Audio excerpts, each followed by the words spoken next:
By the time we get to Book 9 of John Milton's epic poem, Paradise Lost, events are moving to their inevitable climax. I say inevitable because what happens isn't meant to be a surprise.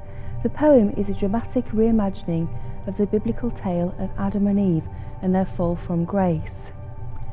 As the poem's opening lines make clear, it is a story of man's first disobedience and the fruit of that forbidden tree. In Genesis, the story of the fall is told in a rather matter-of-fact way. Satan, who's adopted the form of a serpent, the subtlest beast in all the land, persuades Eve that eating fruit from the tree of knowledge will bring her wisdom and not bring her death. Eve happily eats the fruit before passing it over for Adam to taste.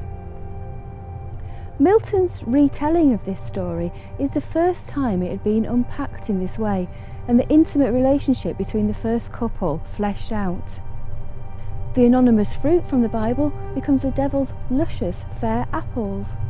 The poem's asking us to consider Adam and Eve's motivations. Why, when they're given everything, would they choose to go against God?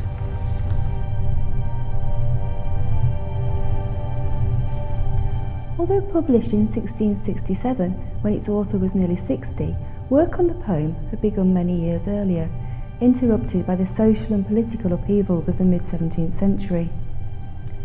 Milton's religious views changed throughout his life, and the poem was his attempt to justify the ways of God to men. And indeed in Book 9, although tempted by the serpent, first Eve and later Adam both exercise their free will in their choice to eat the fruit. Unsurprisingly, given Milton's classical education, Paradise Lost is packed with allusions to pre-biblical mythology, as well as to the biblical characters themselves.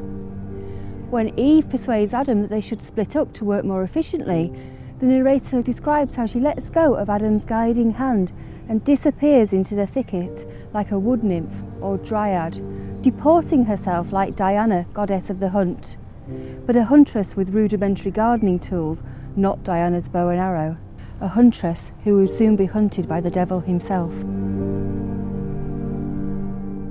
The poem asks us to consider whether Eve was weak and vain in succumbing to the serpent's temptation. Was her decision to eat those fair apples down to her being a woman or down to human frailty? Adam is appalled when he learns what she's done. Her fatal transgression leaves him amazed. His emotions quickly turn to anger, and yet in the end he decides that he too will taste the fruit, since to lose her would be to lose himself. However, the innocent dynamic between the couple has changed forever. They will go on to spend many hours in fruitless arguing. Little did they know, worse was to come.